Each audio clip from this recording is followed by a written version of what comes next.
We're here to talk about this groundbreaking report that Amnesty has published in the last few days, a report that's made a lot of noise for the right reasons, of course, even though you've been attacked also, but this was planned and expected.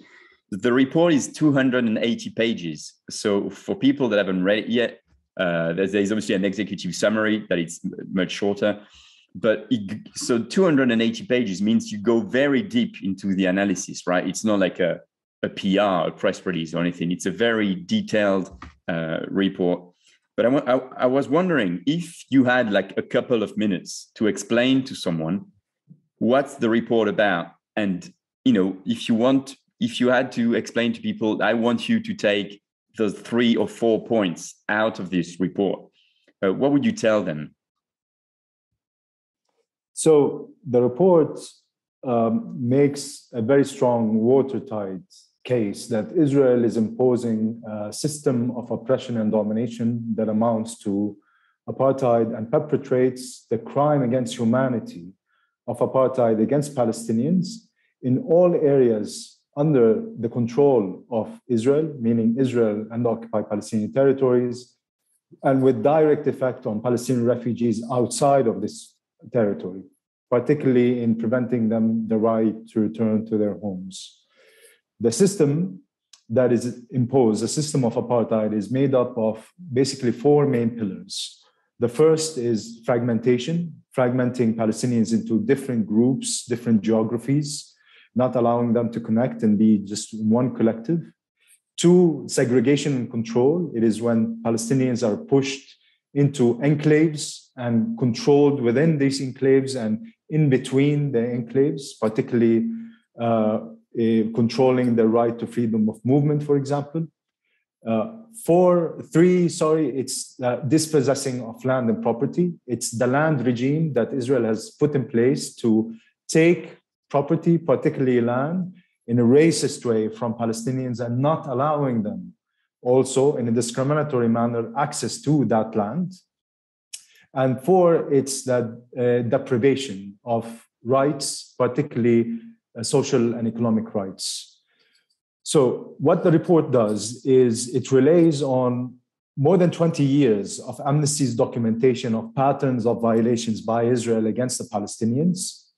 And it does also new documentation within the context of writing this report, which took 4 years, going back to some of the case studies, including individuals and communities, which Amnesty has documented violations against and campaigned on or for many years, including, for example, Humsa and Hadidiyya north of the Jordan Valley, if you want, which are kind of semi-nomadic hamlets that Israel is continuously targeting them with dispossession of property and demolition of their homes and harassment by the army, including, for example, carrying out military exercises in where these communities live. So Amnesty has documented the violations against these communities for now, I think it's more than 15 years, continuously, and campaign for the protection of rights of Humsa and Hadidiyya, and are right now, for example,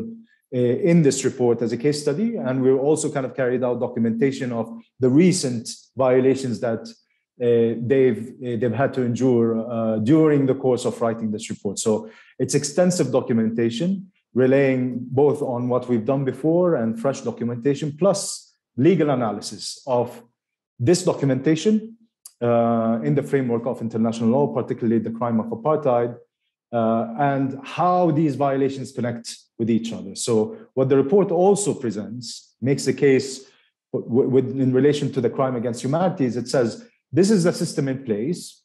And to maintain this system, Israel perpetrates crimes including forcible transfer, arbitrary detention and torture, unlawful killings, and the deprivation of basic rights or persecution against the Palestinians in order to maintain this system of oppression and domination. So therefore, apartheid in the report is both a system and a crime at the same time.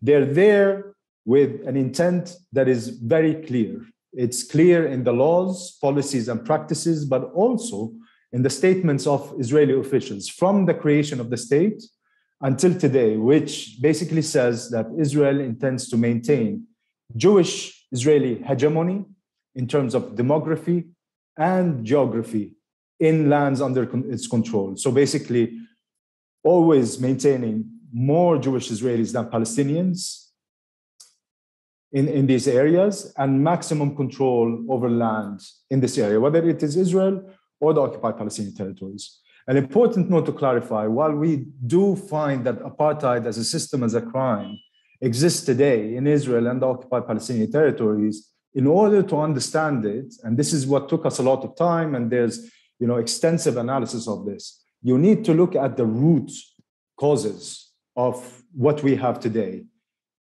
And in studying the root causes and carrying out study of laws, policies, and practices, it takes us back to 1948, the establishment of the State of Israel as a Jewish state and democratic, it says in its declaration. And then the military rule that it imposed on Palestinians who, yes, were given citizenship, but were maintained as second class, if not third and fourth class citizens, and under an arbitrary military rule that is imposed only on them and no one else, only the Palestinians and no one else under what has become Israel. And then the land regime, the laws that were put in place to basically confiscate Palestinian private property, particularly to mention here the absentee property law, which is the law that was passed in 1952 to allow the state to take the properties of the refugees, Palestinians who were forcibly displaced during the Nakba or ethnic cleansing around the time of the establishment of the state, and to move these properties into the control of the state, including those who remained there. For example, the report presents the case of Iqrith, which is a village in the north that Israel has forcibly transferred its population to nearby. They never left the area. They never left what became Israel. They remained few kilometers away, but until now are unable to return to their village or to reclaim back their lands. So you see how, in looking at the situation now, you need to go back to what happened then to fully understand the extent of this system and the effects of this crime on Palestinians, both as citizens of Israel and as residents in the occupied Palestinian territories and as refugees outside. Thanks, Ali. What's interesting, I guess, when you think about the response to this report, a lot of people, plenty of people have welcomed it. Obviously, the Palestinians first. And obviously, you got attacked by Israeli officials, by supporters of Israel all around the world, including in the US. But what's interesting, and I think Chris McGrail in The Guardian wrote about this in a couple of days ago, yesterday, I think, is that if you listen to the declarations of Israeli officials, from 48 until now, if you read some of the laws, of Israel, if Israel doesn't have a constitution, but the basic laws are in a way a constitution, there is a word in Hebrew called afrada. Afrada in Hebrew means separation. Separation means apartheid.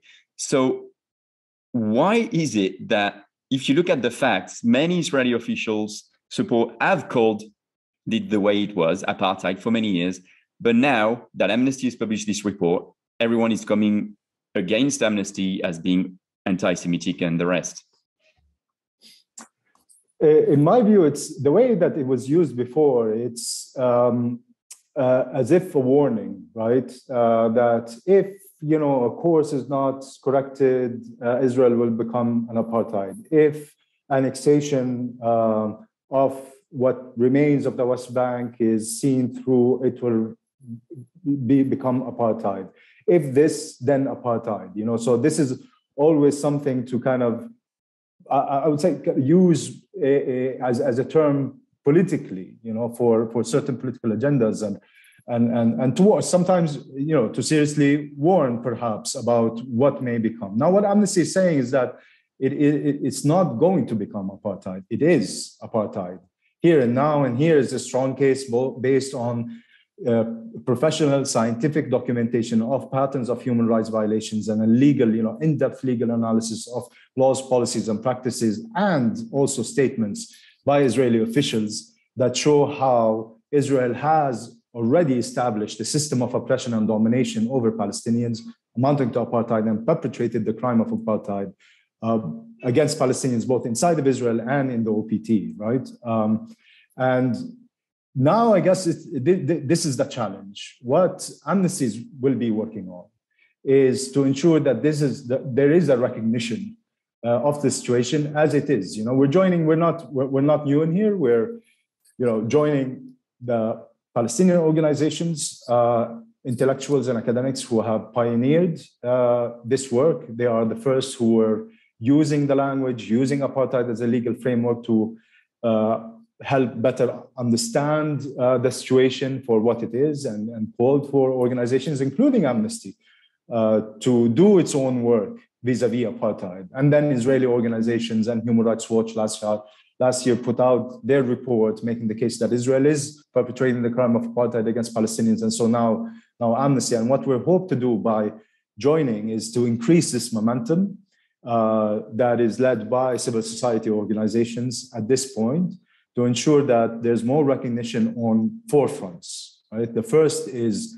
the general public, let's call it, which includes media, academics, journalists, and others. The second is third states, those with responsibility, legal responsibility, and moral responsibility towards the rights of people who are under system of oppression and domination amounting to apartheid. Third is international organizations, international and regional organizations. So that is the UN, the EU, African Union, and others. And fourth is businesses. So our approach right now is to ensure that this recognition is solid, it's widespread, and it is a beginning of then action. So these third states to act according to their legal obligations, the members of civil society, general public, the media, to also act on this recognition, to always ensure that the narrative, the way they understand, the way they speak about the situation in Israel, Palestine, ensures that there's an understanding and the using of apartheid as a legal framework, and also saying how that apartheid being one of the more extreme forms of violent racism also intersects then with struggles that are right now at the forefront of situations all around the world, whether it is in the US with Black Lives Matter, or in Europe with the Black Lives Matter, or indigenous movement indigenous population movements in settler colonies such as Australia, the United States, and Canada. So this intersectionality is really important. For businesses to ensure that they do not do business in a way that contributes to then the system of apartheid or the perpetrating of the crime of apartheid. And of course, coming to the international organizations, the UN, one, if it's at the level of the Human Rights Council, to ensure that the Commission of Inquiry that was set up last year by the Human Rights Council to investigate apartheid in Israel and Palestine, and it has the mandate to do so. The ICC, the International Criminal Court, to include an investigation, apartheid, into the ongoing investigation by the Office of the Prosecutor. And also, the EU and the African Union to ensure that then their relationship with Israel does not contribute to human rights violations and the system of apartheid that Israel is imposing. So we're working towards from recognition to action, and then from action to accountability. And what accountability looks like is the dismantling of a system. There's no reform. You cannot reform apartheid. You can only, any person who cares for freedom, equality, justice, can only imagine a world without apartheid. That apartheid does not exist. There's no way of making it better. And I think this is what's so important here, that there is a situation that nobody can live with. There's no way of making it normal. It is not normal. It's a moral and legal duty to take, action against it, and we must do so immediately. I wanted to ask you, I want to go back to what can we do now and actions. But first, I wanted to ask you about something very important that actually a lot of people that are not familiar with Palestine and Israel don't really understand. We've had these discussions in the sort of the solidarity movement with academics, with legal experts for 15 years or 20 years now. I remember at least 10, 12 years ago, John Dugard, who was the UN special rapporteurs to the occupied territories, issued a report on apartheid, but it focused only on the West Bank. I was, as you know, was part of the Russell Tribunal in Palestine. We had this session in Cape Town in 2011 on apartheid. And there was this huge debate on, are we talking apartheid in the West Bank, or are we talking apartheid against the Palestinian people with an S to Palestinians? You came out, and the report came out with Palestinians with a big S at the end, which means Palestinians in the occupied territory, the West Bank, Gaza. It also means Palestinian citizens of Israel. It also means Palestinian refugees. So this is huge. Why, in your opinion, was it important for you to make this clear distinction? But also, I wanted to ask you, and that's sort of a side question, try, because it's not easy, to explain to people the difference between citizenship in Israel itself versus nationality, because people don't understand that. They don't understand the difference when it applies to Israel. So there's like two questions. Thanks, man. So on the first, look, when it comes to the visuals of apartheid, it is indeed very much clearer when it comes to the occupied Palestinian territories than it is, we're looking at Palestinian citizens of Israel. Although, I will argue, this is what we kind of continuously, what I would argue, the situation in the Naqab for Bedouin Palestinians there is perhaps for some a lot more oppressive in terms of a reality than for Palestinians living in Ramallah like myself. Although, Ramallah is under military occupation, it is part of the occupied Palestinian territories. It is surrounded by walls and checkpoints. It gets, raided by the army very frequently to carry out arrests in the middle of the night. There are unlawful killings that take place on also a very frequent basis. But if you look at, for example, Ras Jaraba, one of the unrecognized villages in the Naqab Negev desert, these people have been living there for, what they say, centuries, right? For a very, very, very long time. They have their ways of life, which is a mix between, agriculture and herding. And right now, basically segregated into this one place, and they're under threat of demolition of their homes. They're not given any basic services like their fellow Jewish citizens who live very close by in Dimona, for example, a city that is being expanded in the south. No electricity, no water, no access to education, no clinics. And even as citizens, they, yes, have the right to vote in municipal and parliamentary elections, but are not provided that infrastructure to do so. So one can argue that they are actually also prevented from the right to political participation that is granted to them as citizens. How so? They don't have any place to go and vote when there are, for example, parliamentary elections. They would need to be taken by buses, and they need to have special registration to be able to do so. And so it just complicates it so that you are not able to carry out this right of political participation, similar with the municipal elections. So this is a reality that, you look at then the body of laws, policies, and practices, and you see that it affects Palestinians across, or on either side of the green line. And so in order to fully understand the effects of a system and a crime of apartheid against Palestinians, you need to look at it, and this is at the core of the definition of apartheid. It's the domination of one group over another. And one group here is the Jewish Israelis, and the other are Palestinians. So it is an approach of looking at people rather than at geography. It's not looking at Israel versus the occupied Palestinian territories versus the diaspora. It is to see how these people as a whole, and yes, they may live different oppressive realities, how they are equally victims of the system and crime of apartheid, right? And this was the approach for us. And this is why it took a long time, because again, the violence of the reality in the OPT may be more visible than the violence of the reality for Palestinian citizens inside of Israel.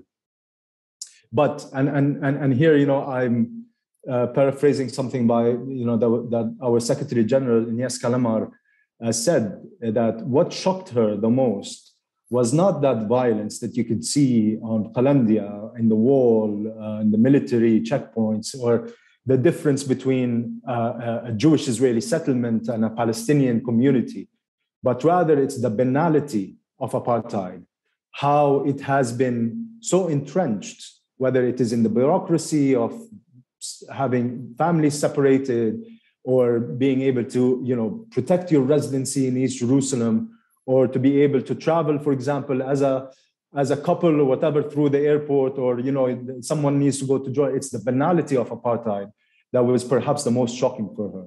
And it is that, in order to understand it, we need to understand that Palestinian citizens of Israel were put under a system of oppression and domination from the establishment of the state in 1948, with the imposition of the military rule, which lasted from 48 until 66, the land regime that confiscated their lands and dispossessed them of their property, and the violations of their civil and political rights then within that period, that was never dismantled. There was never a change to that system of oppression and domination. It remained in place. And it is right now the system of apartheid that amounts to a crime against humanity that they're also under. And so you need to understand it fully and in depth in order to tackle it in a meaningful and strategic way. Otherwise, we'll just be basically doing the same as we did before, is trying to address the symptoms of this system rather than going to the root causes, which Palestinians, and especially over the last year or so, have been calling for, with the solidarity protest with the Sheikh Jarrah, and how, that turned into an emblematic case, and then the general strike where Palestinians across the geography have observed, not going to work, not going to the schools, and saying, we are one, we're fighting against fragmentation, and we are one under this system of oppression and domination. It must stop. And so, in order to understand that and be able to respond to this Palestinian call meaningfully, you need to see the situation in a way we call holistically, right? And not divided up geographically. And yeah, the second part of the question was difference between citizenship and nationality, because like I'm a French national. How does it apply to Israel, for example?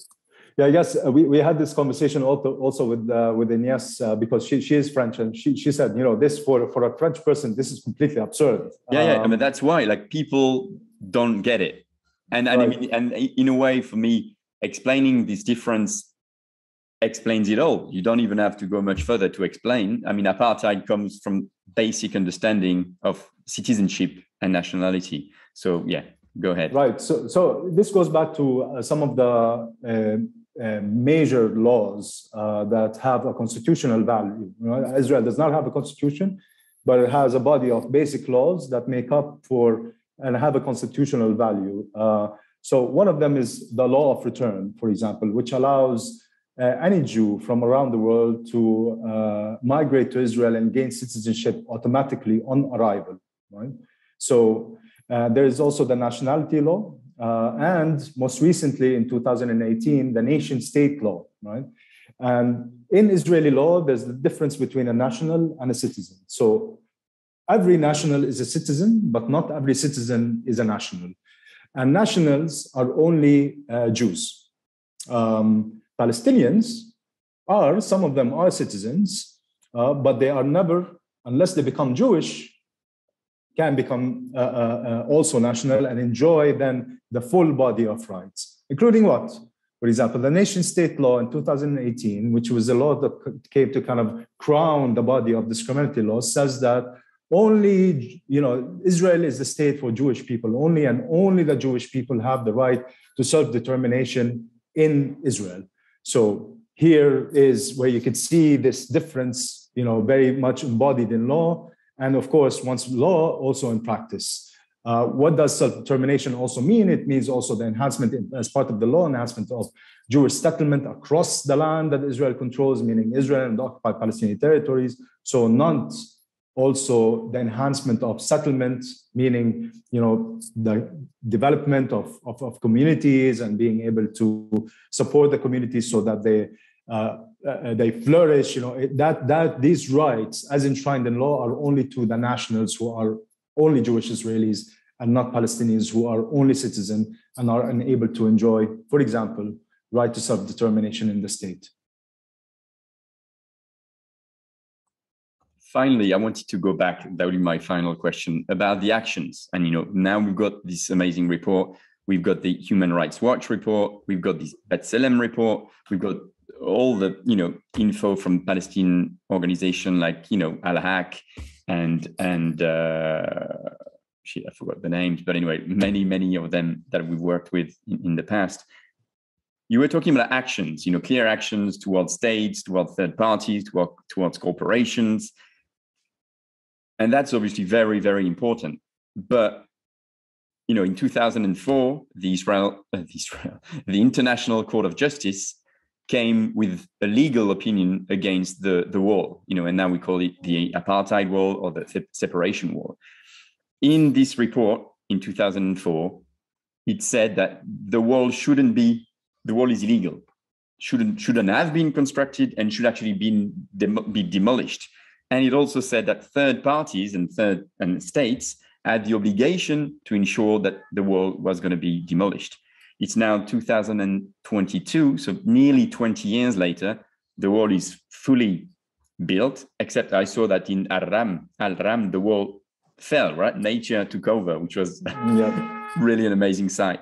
But so it's great to say, we're going to call for actions, but the inaction, in a way, of the international community, and by this I mean states, has been incredible when it comes to Israel. In a way, despite reports like the 2004 International Court of Justice report, Israel has been rewarded for, has had like access to European, networks and funds, etc. So how do you intend to actually, with the help of many, this time make a real change? And that'll be sort of my final question. And I know it's not an easy one. So Amnesty is a campaigning organization, and it's a movement of members. There are 10 million members around the world who will be, or at least a huge part, what we hope a huge part of them will be mobilized to basically push for a campaign that ensures, as I said, kind of recognition at first.